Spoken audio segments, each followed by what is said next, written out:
വെറുതെ രാവിലെ നടക്കാനിറങ്ങിയ സമയത്താണ് ഒരു റെസ്റ്റോറൻറ്റ് കണ്ടത്. പേര് എക്കോസ്. അതിനകത്ത് കയറിയപ്പോഴാണ് ഇത് യഥാർത്ഥത്തിൽ ഇൻക്ലൂസീവ് ഇന്ത്യയുടെ ഭാഗമാണെന്ന് മനസ്സിലായത്. അവിടെയുള്ള വർക്ക് ചെയ്യുന്ന എല്ലാവരും, സർവീസ് ചെയ്യുന്ന എല്ലാവരും ഹിയറിംഗ് ഇംപെയർഡാണ്, മ്യൂട്ടാണ്. അത്ഭുതപ്പെട്ടു പോയി. ഇതല്ലേ ഇൻക്ലൂസീവ് ഇന്ത്യ എന്ന് തോന്നിപ്പോയി. അതുമല്ല, നല്ല സുന്ദരമായിട്ടുള്ള ഭക്ഷണം അത് കഴിച്ചു, അവരുമായിട്ട് സംവദിച്ചു.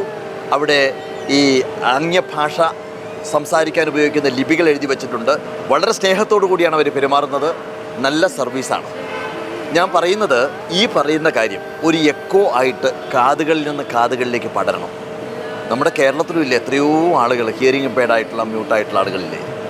അവർക്ക് ജോലി കൊടുക്കാൻ വേണ്ടി ഇതിലപ്പുറം ഒരു സംവിധാനമില്ല.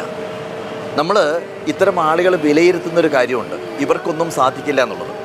പക്ഷേ നമുക്ക് അനുഭവപ്പെട്ടത് മറ്റൊരു റെസ്റ്റോറൻറ്റിൽ കയറുന്നതിനേക്കാൾ കൂടുതൽ സ്നേഹസമ്പന്നമായിട്ടാണ് അവർ നമ്മളോട് പെരുമാറുന്നത്. അവിടെ ടേബിളിൽ എഴുതി വെച്ചിരിക്കുന്ന ഒരു ബോർഡുണ്ട്. അതിനകത്ത് എന്ത് കാര്യം നമുക്ക് ആവശ്യപ്പെട്ട് കഴിഞ്ഞാലും അവർക്ക് ആ സമയത്ത് കൊണ്ടുതരാൻ സാധിക്കും. തൊട്ട് മുകളിൽ തന്നെ വയറിൽ തൂങ്ങിക്കിടക്കുന്ന ഒരു സ്വിച്ചുണ്ട്. ആ സ്വിച്ചിൽ പ്രസ് ചെയ്ത് കഴിഞ്ഞാൽ ഏത് ടേബിളിൽ നിന്നാണെന്ന് അറിയാൻ വേണ്ടിയിട്ട് അവർക്ക് ലൈറ്റുണ്ട്. വളരെ വളരെ വളരെ ബുദ്ധിപരമായിട്ടാണ് ഈ കാര്യങ്ങളെല്ലാം ചെയ്തു വച്ചിരിക്കുന്നത്. അപ്പോൾ ഞാൻ പറഞ്ഞു വരുന്ന കാര്യം, ഇത്തരം ആളുകളെ ചേർത്ത് പിടിക്കുവാൻ, ഇൻക്ലൂസീവ് ഇന്ത്യയുടെ ഭാഗമാക്കുവാൻ ഇതിലപ്പുറം ഒരു സംവിധാനമില്ല. ഞാൻ കാതുകളിൽ നിന്ന് കാതുകളിലേക്ക് പടരണമെന്ന് പറയാൻ, നമ്മുടെ കേരളത്തിൽ ഹോട്ടൽ ശൃംഖല നടത്തുന്ന ഒരുപാട് ആളുകളുണ്ട്. അതിൻ്റെ ഒരു ഭാഗത്ത് ഒരു ചെറിയ പോർഷൻ ഇവർക്ക് വേണ്ടി മാറ്റിവെക്കാൻ സാധിച്ചു കഴിഞ്ഞാൽ വലിയ പുണ്യമായിരിക്കും. കാരണം അതൊരു എക്ക പോലെ അതിൻ്റെ നന്മ അവരിലേക്ക് തന്നെ വരും. പണ്ട് ഒരു കുട്ടി ചോദിച്ചില്ലേ ഗുരുവിനോട്, ഗുരു ഞാൻ എവിടെ നിന്നാണ് പാഠങ്ങൾ പഠിക്കേണ്ടതെന്ന് ചോദിച്ചപ്പോൾ ഗുരു പറഞ്ഞു, നിന്നിൽ നിന്ന് തന്നെയാണ് പഠിക്കേണ്ടതെന്ന് പറഞ്ഞു. അതെങ്ങനെയാണെന്ന് ചോദിച്ച സമയത്ത് ഗുരു അവനെ 4 ചുറ്റും മലകളുള്ള ഒരു സ്ഥലത്ത് കൊണ്ടുപോയിട്ട് നിർത്തിയിട്ട് നല്ല കാര്യങ്ങൾ സംസാരിക്കാൻ വേണ്ടി പറഞ്ഞു. അവൻ നല്ല കാര്യങ്ങൾ സംസാരിച്ചപ്പോൾ അത് എക്കോ ആയിട്ട് അവൻ്റെ ചെവിയിലേക്ക് തന്നെ തിരിച്ചു വന്നു. അപ്പോൾ പറഞ്ഞു, നീ നല്ല കാര്യങ്ങൾ ചെയ്തു കഴിഞ്ഞാൽ നല്ലത് നിനക്ക് തിരിച്ചു കിട്ടും.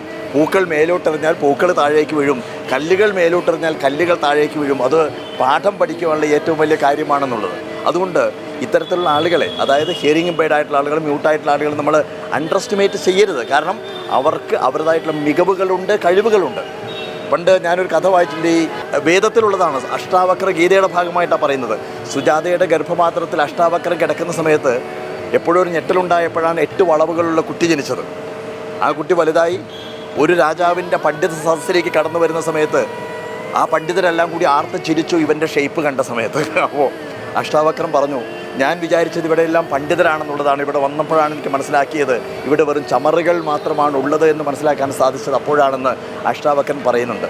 പിന്നീട് അവിടുന്ന് അങ്ങോട്ട് അഷ്ടാവക്രൻ ആ പണ്ഡിതരോട് സംസാരിക്കുന്നതാണ് അഷ്ടാവക്ര ഗീതയായിട്ട് മാറിയത് എന്നാണ് കേട്ടിട്ടുള്ളത്. അപ്പോൾ ഞാൻ പറഞ്ഞു വരുന്നത്, ഇവിടെ ഈ റെസ്റ്റോറൻറ്റിൽ നിന്ന്, എക്കോസ് എന്ന് പറയുന്ന റെസ്റ്റോറൻറ്റിൽ നിന്ന് പുറത്തിറങ്ങിയ സമയത്ത് വല്ലാത്തൊരു ഫീലിംഗ് ആണ്. കാരണം അവരുടെ സ്നേഹസ്പർശം, അവർ ചേർത്ത് പിടിക്കുന്നത്, അവരുടെ സന്തോഷം, അതെല്ലാം കണ്ട് വളരെയധികം ആഹ്ലാദത്തോടു കൂടിയാണ് ഞങ്ങൾ പുറത്തിറങ്ങിയത്. തീർച്ചയായിട്ടും ഇത് ഞാനീ പറയുന്ന കാര്യം വീണ്ടും പറയുന്നു, ഒരു എക്കോ ആയിട്ട് കാതുകളിൽ നിന്ന് കാതുകളിലേക്ക് പടരട്ടെ. നമ്മുടെ നാട്ടിലും ഇൻക്ലൂസീവ് ഇന്ത്യയുടെ ഭാഗമായിട്ട് ഇത്തരത്തിലുള്ള റെസ്റ്റോറൻറ്റുകൾ ഉയരട്ടെ. ഇവർക്ക്, ഇത്തരം ആളുകൾക്ക് ധാരാളം ജോലി ലഭിക്കുക, ധാരാളം വരുമാനമുണ്ടാവുക, അതുതന്നെയായിരിക്കണം നമ്മുടെ എല്ലാവരുടെയും സ്വപ്നം.